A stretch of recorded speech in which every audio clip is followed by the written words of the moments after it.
Hello and welcome. I'm John Garlick, and I'm here with Sheriff Matthew Wade, and this is Calhoun County's Most Wanted.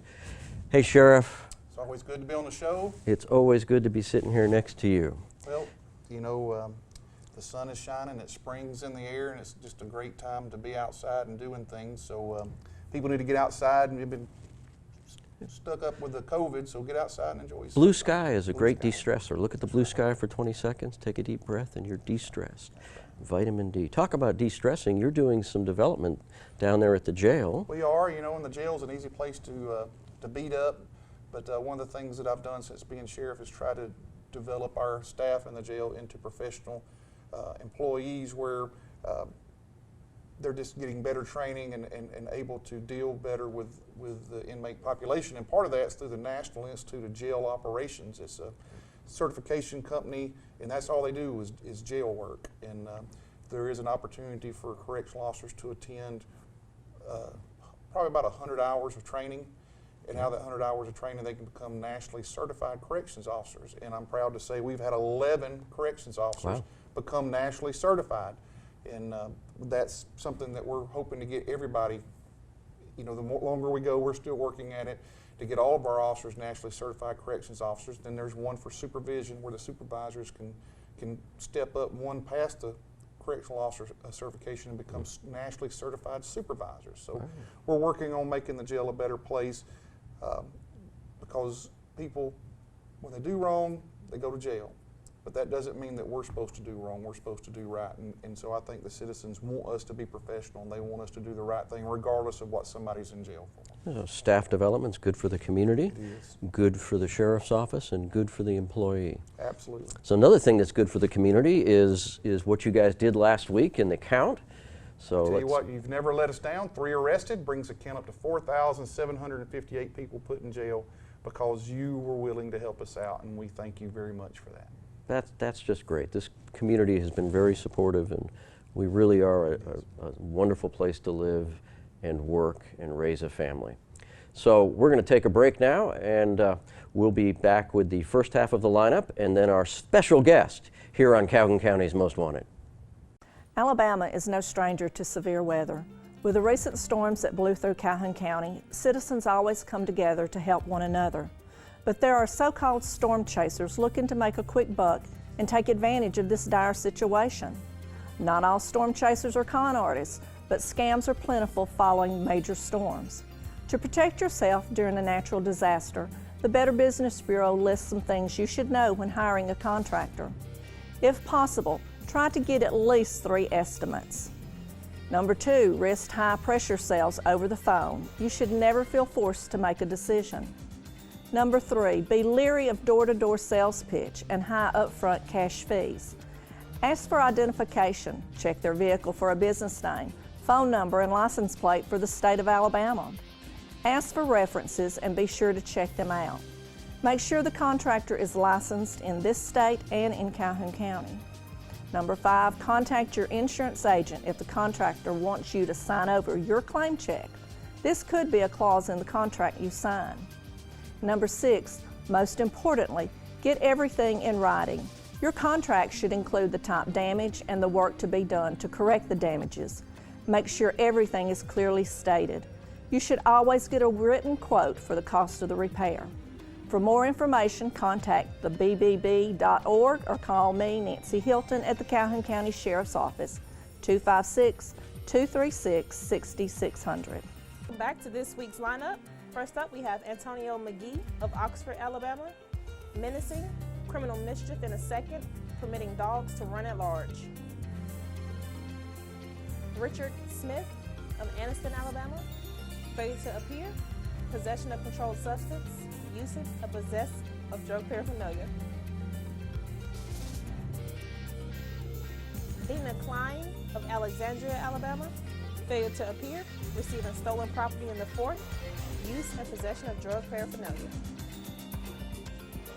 Jamie Beal of Jacksonville, Alabama, chemical endangerment of a child. Wesley Tidewell of Center, Alabama, probation violation, possession of controlled substance. Matthew Tyler of Jacksonville, Alabama, possession of controlled substance, possession of marijuana in the second, carrying a pistol without a license. If you have any information about these cases, please call the Sheriff's Office at 256-236-6600. Welcome back. If you saw somebody in the lineup that you recognize, give the Sheriff's Office a call. They'd be happy to give them some free room and board. The Sheriff is never too full to welcome new guests. And speaking of new guests, we're here with A.S.A.P. Beard of the Agency for Substance Abuse Prevention, A.S.A.P. You are the one that keeps that place going. Sayram needs to give you a raise. No. Make sure you tell him that. I will tell him that. I will tell him that. But you're here, so we're talking about Drug Take Back Day. Is that right? Is that what's coming up? Correct. So tell us about that. Why is that important? Well, people don't understand. These are not just individuals or human beings, you know, that are overdosing. These are someone's mother. This is a brother, a sister, a cousin that's overdosing. And although our numbers are not accurate right now, from our local coroner, we know we're on double from last year. I can tell you that I get, being on the 911 board, I get every single 911 call is a text sent to my phone, and there's at least one a day where somebody is unconscious, not breathing from an overdose. I know we had 2 yesterday, and it's just every day we see that, and a lot of people get started on prescription drugs. Right. Sometimes it's prescribed by a doctor, totally legal. Exactly. And it's very addictive. I mean, you don't understand how quickly you can get immune to something. And we have had, as of right now, 22 overdose deaths. Now, that's actually... This year? That's from 2020. For 20, oh my goodness. And that was during the COVID-19 pandemic. So we was going through an epidemic during a pandemic. And people don't understand that. On top of this year, in our emergency room, last year not last year, but last month, we had about 22 people who were non-fatal but overdosed. So, And medication has come a long way, both ways, that used to people that overdosed, it was fatal, and there is some medication out there that can be administered that reverses effects of heroin and opiates, but sometimes people don't get it in time. You know, they do it in the middle of the night and their family finds them deceased in the morning, but you know, it's hard to convince people, you know, a doctor's giving me this, I need it. And I'm not saying they do or don't, it's just like anything else, it can get away from you. And once you're addicted, it's very hard to become unaddicted. Nobody wakes up and says, you know, I think I'm gonna take the path of being addicted to heroin. yeah. But it happens, and it happens largely through taking pain medication that was probably needed to begin with and prescribed by a doctor. Doctor ended it, you were addicted, you have to find other ways to get it through robbing your parents or friends. Medicine cabinet, everybody has a medicine cabinet. Everybody's mama has a medicine cabinet. You know, you grow up, your mama digs through and says, what do we need? You know, well, you got it. Well, that's just very dangerous. Yeah. And that's kind of what the prescription drug take-back program's about. Because people say, well, I don't know what to do with it. If I flush it down the commode, I'm contaminating the water. Yep. You know, so if I throw it in the garbage, somebody will get it. So what do I do with it? And that's kind of what That's what this is for. That's what this is for. So what do they do with it? So as of right now, we have incinerators, and what they do is they burn it, actually. Oh, wow. Because that's the safest thing to do. And people don't know that we have actual permanent drop boxes at our law enforcement agencies. Absolutely, we have one in our lobby. Correct. And what we also are not aware of, some community members are afraid to come to law enforcement. So that's why we made sure to place one at Downey's Drug right there on Highway 202, so they can safely dispose that way as well, you know. So where else are they? So we got them at each law enforcement agency, and then you got them at Downey Drugs. Where else would they Well, be? we now have AIDB, which is in Talladega. Okay. We provided them with one. Talladega College now has one, as well as Jacksonville State University. Outstanding. Well, we're going to take a break, and then we'll come back and talk about where more of these are and how people can help reduce the risk of having drugs in their house. Here on Calhoun County's Most Wanted, watch for our second half of the lineup and stay with us. Welcome back to the second half of the lineup. We have Benji Simpson of Jacksonville, Alabama, Failure to appear, use and possession of drug paraphernalia. Mary Cowlin of Childersburg, Alabama. Failure to appear, theft of property in the 4th. Bodie Brantley of Foley, Alabama. Failure to appear, theft of property in the 4th. DeMonte Miller of Anniston, Alabama. Failure to appear, possession of marijuana in the 2nd, pistol carry without a license. Robin Wood of Anniston, Alabama. Possession of controlled substance, possession of marijuana in the 2nd. Corey Fuller of Rainbow City, Alabama. Probation violation, possession of marijuana in the 1st. Chase Ponder of Oxford, Alabama. Probation violation, possession of marijuana in the 1st. If you have any information about these cases, please call the Sheriff's Office at 256-236-6600. And welcome back. I hope you saw somebody in that part of the lineup. And if you did, give the sheriff a call. Here with A.S.A.P. Beard of the Agency for Substance Abuse Prevention, A.S.A.P, talking about Drug Take-Back Day, which is when? This Saturday from 10 a.m. to 2 p.m. And where can people go between 10 and 2 this Saturday to drop off those prescription drugs? We will be located at the Walgreens in Jacksonville, Walgreens in Anniston, CVS in Oxford, and Wright's Pharmacy in Heflin.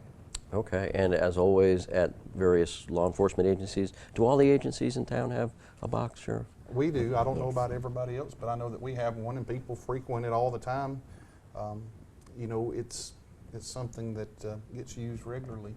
So how much do you think you get in your box on a monthly basis? I don't know. You know, they probably have to empty it out about once a month or so, and the box looks like an old mailbox. You know, you used to drive up to and open the door and put it in and close it. It's basically the same thing, about the same size. You know, it's about the size of a mailbox, so it can hold a ton of pills. So certainly multiple probably 50 pounds. pounds of pills. You know, if you get 30 pills, that's nothing. So I mean, it can hold a lot, and you know, it's disposed of, like she said, through an incinerator. So it's a good way to get rid of it. The one in down is it's like quarterly, like every 3 months it fills up. So. And you know, and to quell people's, if somebody walks in and puts something in that box, they might get spoken to as far as, hey, how are you? But you know, we don't go over there and what do you got? What do you do? And who are you? We don't do that. You Not know. checking IDs Not for checking people. IDs. Right. They can come in and put it in there. You know, we're not.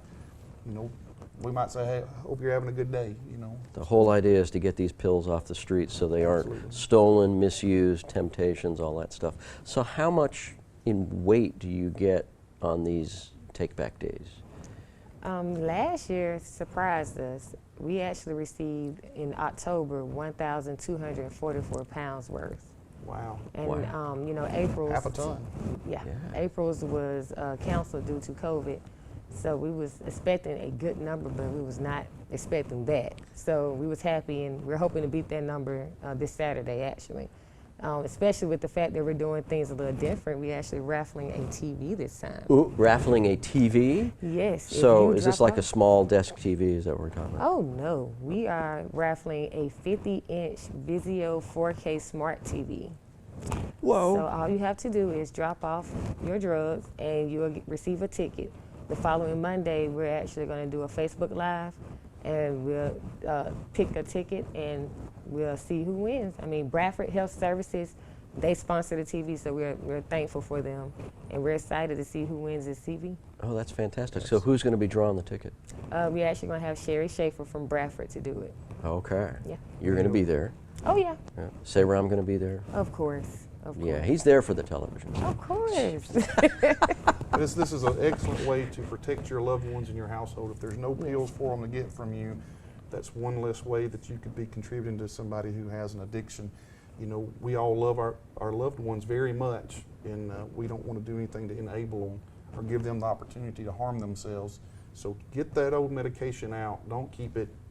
You know, dispose of it properly, and you're actually doing your family members possibly to save their lives. Right. Yeah, You can be a temptation. drug dealer and don't even know it. I mean, and people don't understand that. Especially with young kids are curious. They, you know, whatever reason Yeah. they decide to try that or whatever. The pills seem to be more popular than other drugs where kids get on them, and just if they're not available, then makes it a little harder for them. Yeah. Little kids are sneaking into cabinets all the time and just accidentally taking them, and then you've got teenagers who know what they've got, know what's there, and they're having these parties and mixing all these pills together. Drinking drugs. And it's dangerous. So yes, folks, you need to do yourselves and your family and your community a favor and gather up all those medications that you're not using or that are old and expired, and bring them down to, tell us again where those locations are.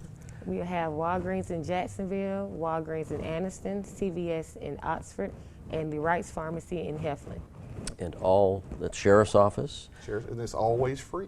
always It's free. always free. And you can even walk away with a 50-inch smart TV. Yeah, 50-inch.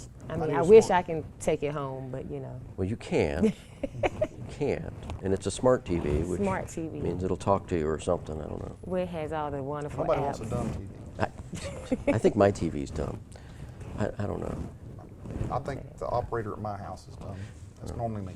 Mine has an Alexa switch. I can tell Alexa turn on the TV and it just comes on.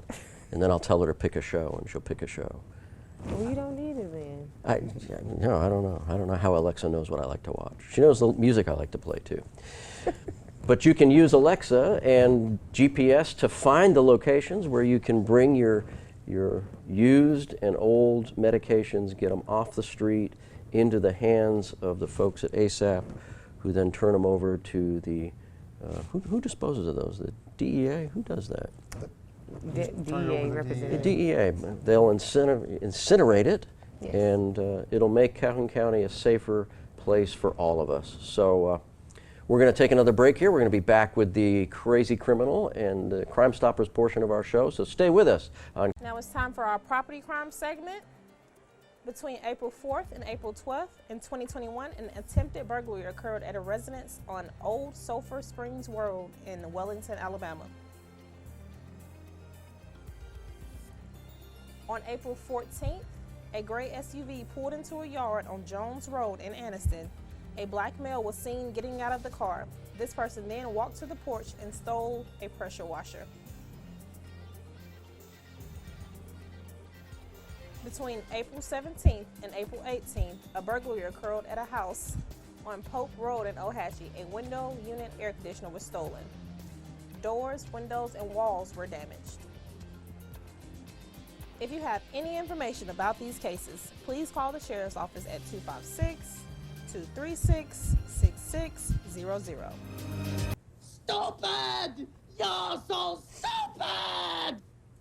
Welcome back. We had our Crime Stoppers, and now it's part of my favorite part of the show is the Crazy Criminal. So people don't realize, they think you know what it is because they're watching. So, John probably knows, he might have picked it, but that's not the case. You have no idea. It's a surprise to me every week. So I ask you want to know? And you're like, no, I don't want to I don't know. I wanna don't know. wait. Well, actually, the chief deputy picks them out every week, so I don't know what they are either until after she picks them out. So, I start reading them, and sometimes I go, oh my gosh, this is terrible. I got to say this on TV. Well, this week's is a little different. This is, put the picture up of Rutledge Deese. He looks like a nice guy. Yeah, he's the fourth. He's Okay. Rutledge Deese the fourth, not the force, but the fourth. So he lives in New Orleans, and he's recently been sentenced to, how do I say this? He was hiring women to come in to take care of him. He was faking a disability, that he was sick and ill, couldn't take care of himself. So he hired people to come in and take care of him, and he was getting sexual gratification when they changed his diaper. Oh. So- So he just wanted to be pampered. Yeah, I see what you did with that. That's see what I did? wonderful. See He what- didn't want to be pampered, and so he faked a disability, would hire women to come take care of him, and have them change his diaper for sexual gratification. And he's a dandy, not only on top of that, but he was also using the internet to commit fraud and to lure people in for sexual battery, which I guess could have been after they changed his diaper, he might have grabbed them. I'm not sure what all it was, but he did get probation. I think he should have got more than that. If you're that kind of a sick puppy, you need more than just probation. But he was told that he has to complete classes for his addiction, apparently to porn and sex, but the addiction classes are on the internet. It doesn't make good sense to me. So he can sit at home. On the internet to take his anti-sexual And classes you know, while on probation. What's great is he never has to get up and leave the computer screen Or change his diaper. because apparently. he's got a diaper. He's a pampered guy. He's from Rutledge is from New Orleans, which some strange stuff goes on there. But maybe he can break his addiction. And women, beware! Do not change strange men's diapers. I'm not even sure you should change. Well, anyway, don't go changing. Don't pamper We like you men. just the way you are. That's right. Well, thank you for being with us this week. We hope to see you next week, but not in the lineup here on Calhoun County's Most Wanted.